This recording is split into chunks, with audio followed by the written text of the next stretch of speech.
Assalamualaikum students, hope all of you are fine and doing very well in your life. Now we are going to start a new new topic which is soft and hard water. ठीक है, soft water क्या होता है?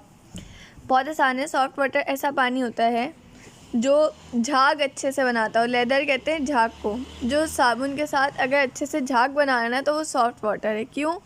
क्योंकि वो अपने अंदर impurity को क्योंकि वो अपने अंदर इम्प्योरिटी कम रखता है. उसके अंदर जो गंदगी होती है ना, इम्प्योरिटी होती है, वो कम होती है. जिस साबुन के अंदर इम्प्योरिटी ज़्यादा होती है ना, जिस पानी के अंदर इम्प्योरिटी, गलाजत, गंदगी ज़्यादा होती है ना, वो साबुन के साथ अच्छे झाग नहीं बनाता. जैसे कि हार्ड वाटर है. हार्ड वाटर, जैसे मैं आपको एक एग्जांपल देती हूँ. घर में आप सबके मीठा पानी आता होगा, ऐसा ही है ना, या नमकीन भी आता है तो कम नमकीन आता होगा. अगर ऐसे नहीं भी है ना, तो जो पानी आप पीते हैं ना, उससे आप झाग बनाएं. सही है, हाथ धोएं, आप देखेंगे बहुत सारे झाग प्रोड्यूस होंगे. एक गिलास पानी लें, ठीक है, उसके अंदर सॉल्ट डालें. कितना सॉल्ट डालना है आप सुनो. 4 से 5 चम्मच डाल दो कि वो पानी अच्छा खासा कड़वा हो जाए, या 6-7 चम्मच डाल दो. उसके बाद ना अब उससे बनाना शुरू करो झाग. तो आप देखना उससे झाग बनेंगे ही नहीं, उससे लेदर बनेंगे ही नहीं. क्यों नहीं बनेंगे? इसलिए नहीं बनेंगे क्योंकि वो कॉन्टामिनेटेड होगा, उसके अंदर इम्प्योरिटी ज़्यादा होगी.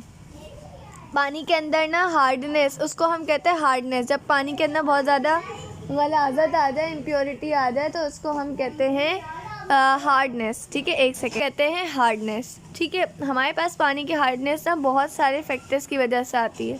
जैसे कि अब हम पढ़ना शुरू करते हैं.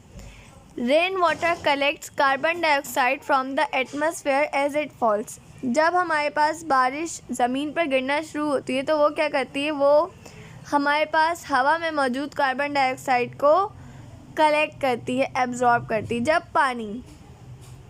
हमारे पास पानी का फॉर्मूला है H2O.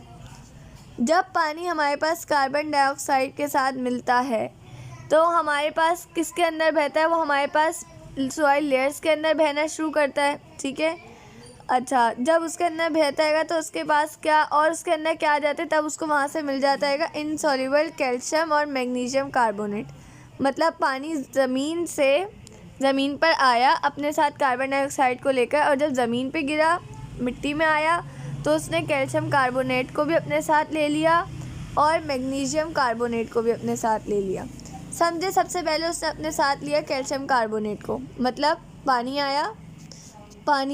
बारिश हुई, बारिश ने अपने साथ हवा में मौजूद कार्बन डाइऑक्साइड को लिया और ऐसी मिट्टी में आया जिसके पास कैल्शियम कार्बोनेट बहुत ज़्यादा था. ये तीनों चीज़ें आपस में मिलने के बाद इन्होंने रिएक्ट किया. जब इन्होंने रिएक्ट किया, क्योंकि कैल्शियम कार्बोनेट है, Ca कहते हैं कैल्शियम को और CO3 कहते हैं कार्बोनेट को. जैसे CO2 कार्बन डाइऑक्साइड है ना, तो ये कार्बोनेट है.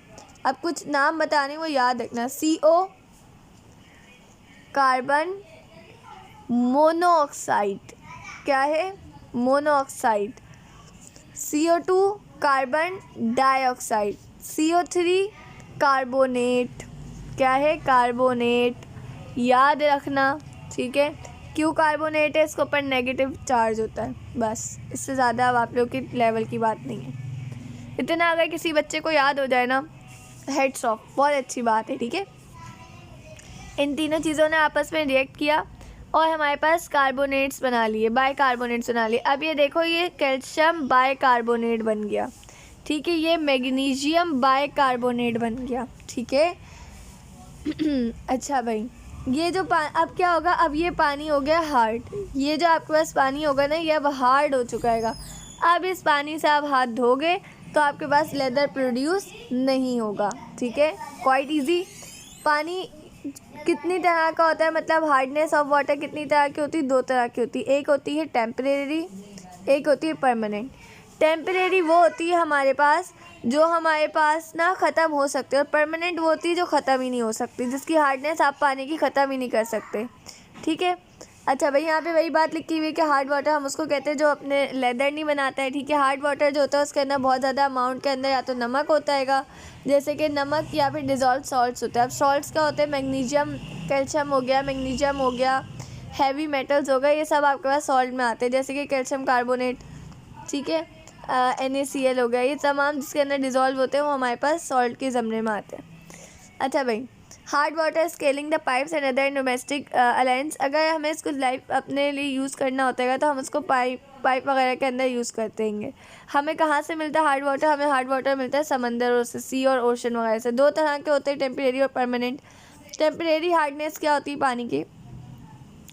टेम्परेरी हार्डनेस होती है पानी के अंदर किसकी वजह से? कैल्शियम बाइकार्बोनेट, यानी ऐसा पानी जिसके अंदर क्या क्या डिज़ोल्व हो, जिसके अंदर वो वाले सॉल्ट डिज़ोल्व हो, जैसे कैल्शियम कार्बोनेट या कैल्शियम बाइकार्बोनेट कह लें। कैल्शियम कार्बोनेट का फार्मूला होता है CaCO3 और कैल्शियम बाइकार्बोनेट का होता है CaHCO3। ठीक है, ये होता है हमारे पास। HCO3 हम बेसिकली कहते हैं हाइड्रोजन कार्बोनेट होता है हमारे पास ये, लेकिन HCO3 को हम बाइकार्बोनेट भी कहते हैं। ठीक है, तो कैल्शियम बाइकार्बोनेट के साथ, जिसके अंदर बहुत ज़्यादा कैल्शियम बाइकार्बोनेट और हमारे पास बहुत ज़्यादा मैग्नीशियम बाइकार्बोनेट हो, तो ऐसे को हम लोग कहते हैं टेम्परेरी हार्डनेस वाला पानी। ठीक है, यानी टेम्परेरी हार्डनेस ऑफ वाटर। पानी की जो टेम्परेरी हार्डनेस होती है ना, उसको हम कैसे रिमूव करते हैं? आप उस पानी को बॉईल कर लो, बॉईल करोगे उसके अंदर से सारी हार्डनेस निकल जाएगी, फिर आप उसको वैसे ही यूज़ कर सकते हो हाथ धोने के लिए, और वो झाग भी बनाएगा। परमानेंट हार्डनेस कब होती है? जब पानी के अंदर ना बहुत सारे सॉल्ट्स मौजूद हो, मतलब मैग्नीशियम हो, कैल्शियम हो, एल्युमिनियम हो, कैल्शियम क्लोराइड हो, मैग्नीशियम क्लोराइड हो, सल्फेट हो। ठीक है, मैग्नीशियम सल्फेट हो, बहुत, देखो कितने सारे आ गए इतने सारे हों, तो ये हमारे पास होते हैं परमानेंट हार्डनेस, और ये हमारे पास बॉइलिंग से रिमूव नहीं होते, इसके लिए प्रोसेस होते हैं, इसके लिए कुछ मेथड होते हैं। अब हम उनको आगे रीड करेंगे। ठीक है, ये आपके काम की नहीं है, इतनी खास बातें नहीं है, बस समझ लो क्या लिखा हुआ है कि सॉफ्ट वाटर जो होता है उसके अंदर कितने मतलब आइंस मौजूद होते हैं हार्डनेस के, मतलब कितने कितने कितने आइंस किसके अंदर मौजूद होते हैं। ठीक है, ये इतना खास नहीं है। अच्छा भाई ये एक पॉइंट पढ़ लेते हैं, फिर हम मेथड्स को देखते हैं। हार्डनेस ऑफ वाटर जो होती है वो कभी भी कैल्शियम कार्बोनेट की फॉर्म में नहीं होती है, बल्कि ये इनसॉल्युबल फॉर्म में होती है in terms of equivalent of calcium carbonate. ठीक है, अब खैर इसको हम और डिटेल में अब आगे देख लेते हैं। मेथड ऑफ रिमूविंग हार्डनेस, पानी को रिमूव करने का क्या तरीका होता है?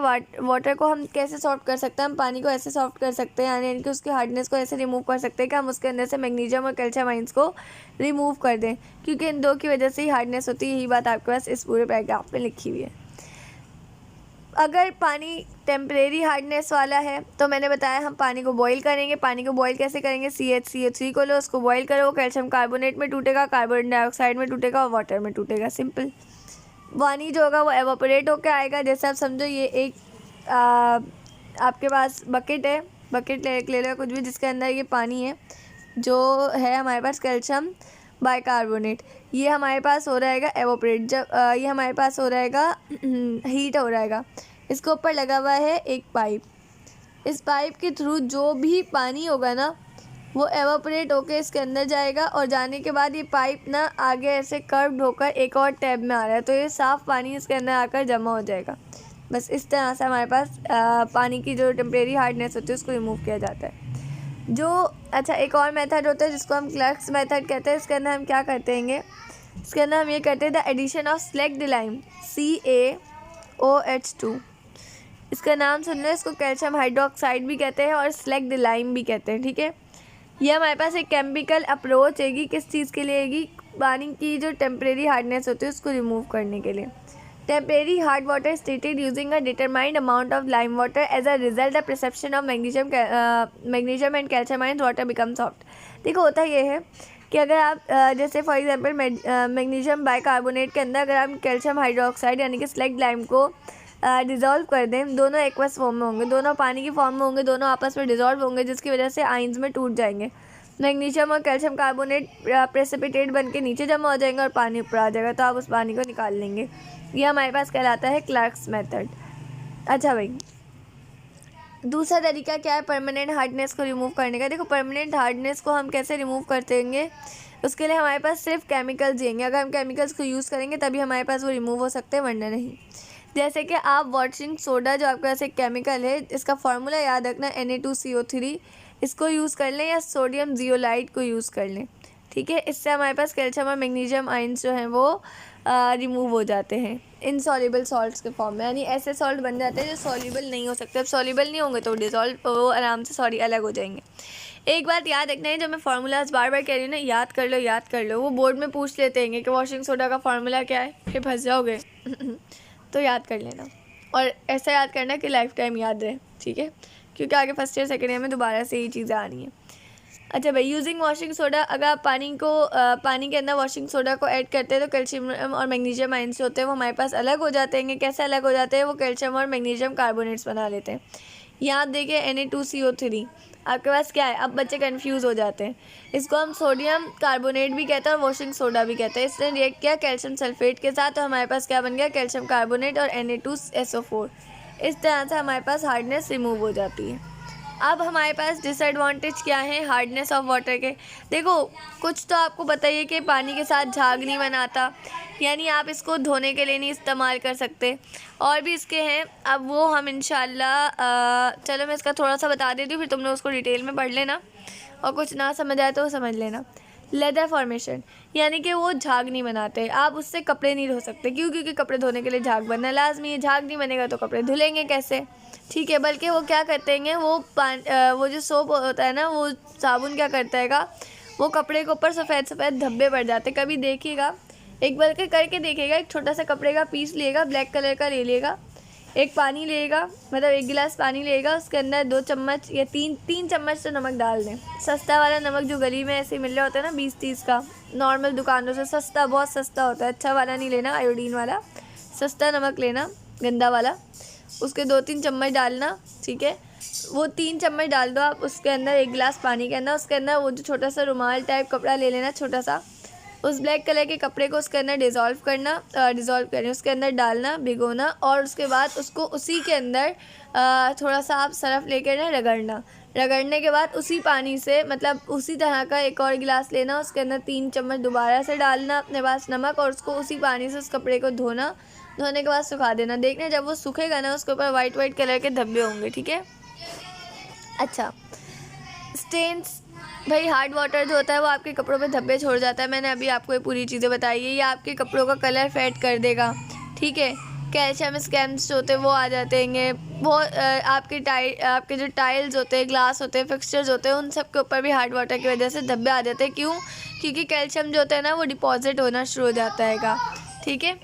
अच्छा, इसकी वजह से बालों पे भी बहुत अफेक्ट आता है। जाहिर सी बात है, जो चीज़ आपके कपड़ों में से नहीं निकल पा रही वो आपके बालों में से कैसे निकलेगी, एक बात। फिर आपके पानी के लिए, आपको पता है नमक वाला पानी सब कहते हैं बालों के लिए इस्तेमाल करोगे तो बाल ख़राब होते, क्योंकि कुछ चीज़ें हमारे बालों के लिए अच्छी होती, कुछ नहीं होती। कुछ हमारे बालों में कर्ड लाइक मटेरियल बना देती है, मतलब बाल चिपचिपे से रहने लग जाते, गंदे से हो जाते, रफ़ हो जाते हैं, ड्राई हो जाते हैं, स्क्रैची हो जाते हैं, ठीक है। अच्छा भाई, स्किन के ऊपर क्या होता है, अगर मुँह हाथ धो रहे हो तो ज़ाहिर है स्किन पे दाने होना शुरू हो जाएंगे, इरिटेट होना शुरू हो जाएगी, स्किन बहुत ड्राई हो जाएगी, ठीक है। सोप जो होगा वो आपकी स्किन पे रहना शुरू हो जाएगा। अब ऐसा करना कि 1 गिलास पानी लेना, उसके अंदर दोबारा से 3 चम्मच नमक डालना, और उस पानी से पहले साबुन लगाना अपने मुँह पर, और फिर उस पानी से मुँह धोना। तो देखना अपने मुँह पे साबुन बाकायदा महसूस करोगे कि साबुन बाकी है। कर लेना, स्किन पे एक दफ़ा करने से कोई इफेक्ट नहीं आता, बल्कि तुम लोग कुछ सीखोगे। सही है, ये काम करना है, ट्राई करना। मसला हो, कुछ ना समझ आए तो मुझे बताना, फिर मैं तुम्हें समझा दूँगा। और ये आपको यहाँ पे एक डिज़ीज़ दी हुई है, स्कीमिज़ा लाइक सिम्टम्स होते हैं वो आपको मिलना शुरू हो जाते हैं जब अगर स्किन पे होता है तो, और ये आपको बच्चों में बहुत ज़्यादा देखने को मिलती है। ये हमारे पास तमाम डिसएडवांटेजेस थे। इंशाल्लाह नेक्स्ट क्लास के अंदर हम नया टॉपिक स्टार्ट करेंगे वाटर पोल्यूटेंट्स का, और ये जो 2 छोटे से टॉपिक्स हैं ना, इनको भी हम उसी लेक्चर के अंदर इंशाल्लाह कवर करके इस चैप्टर को वाइंड अप करेंगे इंशाल्लाह, ठीक है। तब तक अपना ख्याल रखिएगा, मुझे दुआ में याद रखिएगा। अल्लाह हाफ़िज़।